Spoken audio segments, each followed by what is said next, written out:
Like, oh, you want to go to that birthday party and I think we should get them a $20 present. Well, okay, that's going to be your money. Yeah. Oh, well, I really don't know them that well. So maybe we won't go. Just their tune changes pretty quickly. What is the perfect bite? That mix of flavors, textures, colors, and aromas that come together in one amazing amuse-bouche. Big ideas expressed in small bites. That's our podcast, a variety of inspiring topics to make your financial goals and dreams a reality. Brought to you by Clark County Credit Union for your weekly serving of food reviews, financial education, and life hacks that your future self will appreciate. It's the perfect bite of interesting information to start your week. Welcome to episode 42 of The Perfect Bite. I'm Crystal Price. And I'm Shannon Hiller. Let's dig in. We love trying new dishes here at The Perfect Bite, and today we are talking about local favorite, the Bagel Cafe. Next, we're going to talk about when and why you would get a secured credit card. And finally, we answer the question, should adults get allowances?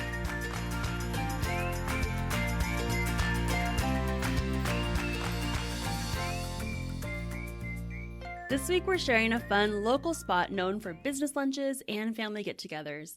The Bagel Cafe is a little taste of New York in the heart of Las Vegas. It's off of Buffalo and Summerlin Parkway. It's in a business park, and let me tell you, the parking is kind of a nightmare, but it's worth it.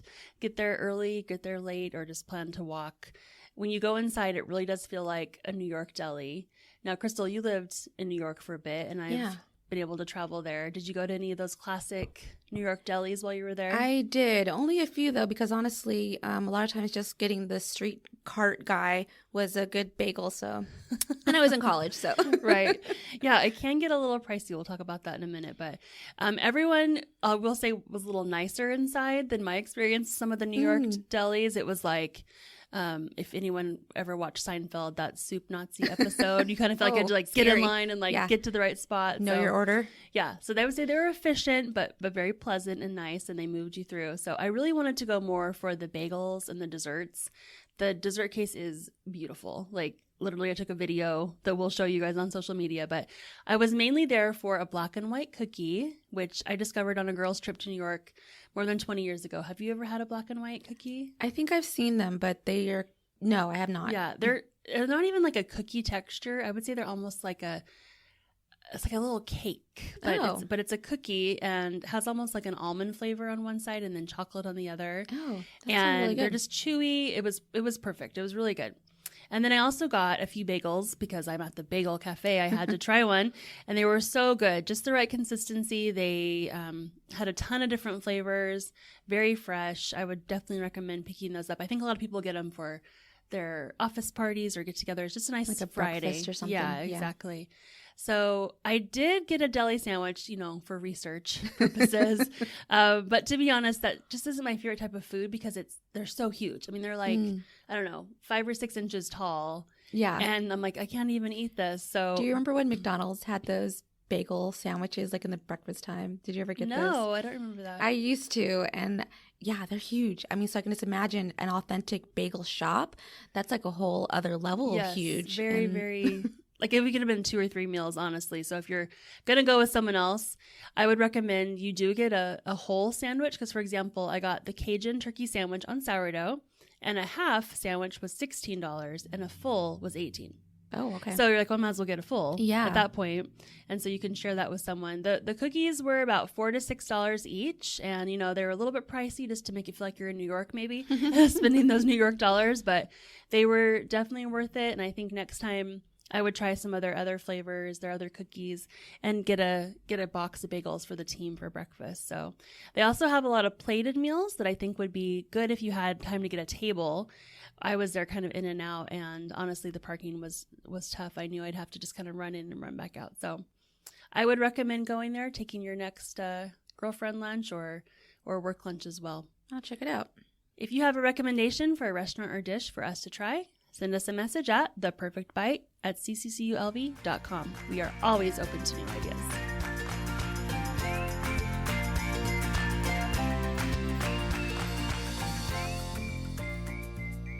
In our next segment, Crystal's going to answer a listener question. They wanted to know, what is a secured credit card and how do you know when you should get one? Great question. Yeah, that is a really good question. I think a lot of people don't really know when they're first starting out. So most people are familiar with traditional credit cards, but most aren't aware that there is an unsecured option where you can actually secure the credit card with your own funds. Before I answer the question, I want to quickly explain what an unsecured credit card is. So this is the traditional line of credit that's accessible through a plastic card, what most people associate with when they think of credit cards. When you get those, you have to qualify by getting your credit pulled. So some qualify and some don't. And your income must also meet requirements for repayment. If you don't have a flow of income, you're not going to qualify because you have to be able to show that you can make those payments back. And then the money is unsecured and guaranteed only with a signed loan agreement to repay any monies that you spend, including interest.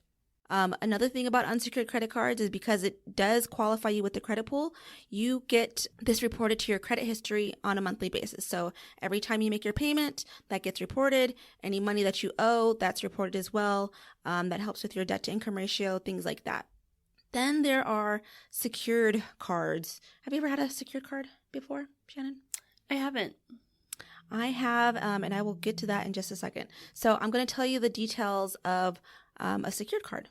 So secured cards, these cards might require a credit pull, but even though they pull your credit, they might not be the basis of actually getting an approval. They may also require proof of income, but that again might not be the basis for an approval. One of the benefits of getting a secured card is that it reports to your credit history on a monthly basis, and there's no way for somebody who's viewing your credit to see that it's secured or unsecured. So a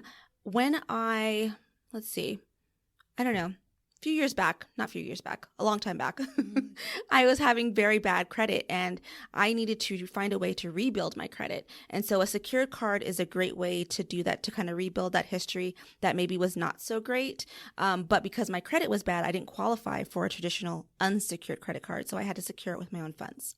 So what makes the difference between a secured and unsecured? Again, you secure the loan with the funds held in traditionally your savings account. So would this be good for young people that maybe they're just starting out, 18, 19? Would you do that? I would say it depends on the scenario. If you got no job and you want to get a credit card, like kind of like jump ahead of steps, then I think, yeah. But I think if you're working, you've got that history to show kind of some responsibility. And a lot of times you will be able to get an unsecured credit card. So I wouldn't automatically jump to a secured just because you're young. Okay. So when or why should someone get a secured credit card? Here are some examples of when. Like I mentioned before, rebuilding credit. That was my scenario. Another one is you have no credit scores. So if you've got a 0, there's no history in mind, and that could be that 19-year-old. That could possibly be a reason. You have a lack of verifiable income, or you're new on the job. So maybe you've only been working for a month, but you want to get a jump on that credit. That would be a great example. Lack of verifiable income. Maybe you get a lot of tips. This could be a way to show, that I can actually get a loan and make those payments on time. And then when rebuilding credit. So if you have bad credit history, a bankruptcy, lack of verifiable income, those would be all great examples of why you should get a secured credit card. So one of the best things about a secured credit card is that it reports monthly, just like an unsecured card. Anyone that pulls your credit will not be able to see that it is a secured card. And every time you make a payment, you're building your credit. So it's important to make sure that even though the money is secured with your own money, you are making those payments on time. And then also making sure that your utilization is low. So that's the amount of money that you owe versus the amount that you've spent, because those can affect your score. Yeah. So I would imagine you're not like dropping a couple $1,000s on this card, right? If you're kind of in a place to rebuild credit. I have seen a couple that have been in the thousands. It just depends. It really depends. It's your own dollars. It's your own dollars. I guess a good example would be, I saw somebody once, they were trying to get a house and they didn't really have any credit. So they needed to do fast track. They couldn't start at a $200 or a $500 limit for this secured card. They were like, I need to be able to show that I can handle some serious money. So they got like a $2,000 secured card, held the money in their savings, kept that for 6 months, and then they were able to use that on their mortgage application. So it just depends on your scenario, but definitely talk to financial advisor, your local credit union, to kind of advise you on what's best for your situation. Now we're going to take a quick break to hear from our sponsor. Clark County Credit Union members have received more than $70 million in bonus dividends since 2001, just for using the credit union services they need every day. Since CCCU is owned by our account holders, they earn the dividend, not shareholders. This year, we returned a $2.4 million bonus dividend to members with auto loans, credit cards, mortgages, and checking accounts. Open an account today and start earning your own bonus dividend. Funds privately insured. So next up is our Future Self segment inspired by the Happiness Project. And last episode, episode 40, we learned about our money types with Lisa Chastain. And some of those money types feel happiness or fulfillment when they get to spend the money they earned. And that was me on the last episode. And so this also presents its own problems because if you don't build boundaries or guidelines, you might be overspending. So our conversation with Lisa got me thinking about adults having allowance, and I think it's a great idea. I think that having a boundary sounds like an allowance to me. So Crystal, let's talk about our kids. Do your kids get an allowance, and does that work for you guys? They do get an allowance, but they have to earn it. So I know some kids kind of just get regular spending money. Mine's, they have certain chores that they have to complete. If they don't, there's deductions. But it does seem to work, though, for the most part, because they know, okay, if I want to go to the movies with my friends, I want to get snacks in addition to the movie ticket, I better make sure that I get my chores done so I can get my full maximum amount of allowance. Yeah, my kids get an allowance as well, and theirs is also tied to some work around the house, and then they also can earn extra if they have a special project. If they want to earn more money, I kind of have bigger things like, wash the car, or, mom makes up a project that needs to be something reorganized or whatever. But it helps them make priorities with their money. Mm-hmm. That, like you said, I have this much money, and when it's mom's money or dad's money, I'll choose to spend it on silly stuff. But when it's your own money, it's like, oh, you want to go to that birthday party, and I think we should get them a $20 present. Well, okay, that's going to be your money. Yeah. Oh, well, I really don't know them that well, so maybe we won't go. Just their tune changes pretty quickly. So I think the same kind of applies to adults, and I want to go into that a little bit. We have a blog post on the Clark County Credit Union website called "Should Adults Get an Allowance Too?" And we'll link to it in the show notes. But the main point is that an allowance can help with financial planning and accountability, and it also helps avoid arguments over money. According to Forbes.com, putting spending money aside as a separate allowance per person makes it possible for a person to know exactly how much money is available so that they can plan purchases accordingly without guilt or unpleasant surprises. And I have a friend that does this. Her husband really enjoys golfing and lots of expensive hobbies, and he's always spending money. And so that was causing some tension with their relationship. And finally, she just had this epiphany. You know what? I'm just going to set aside X number of dollars. This is how much you get to spend. It's just yours. I don't need to know anything about it. Okay. And everybody's going to be different. That amount might be like $20, whatever, $100, whatever is for your budget. And that freedom of knowing within that boundary he could spend has totally changed their relationship with money and their conversations about money. So it's really worked for them. Other benefits to setting an allowance for adults include an increased awareness of where money's being spent. So you kind of think twice before spending when funds are limited.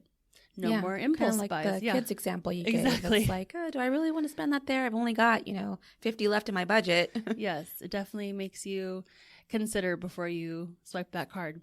No one's arguing about who spends more anymore. You have a set amount that you're each getting.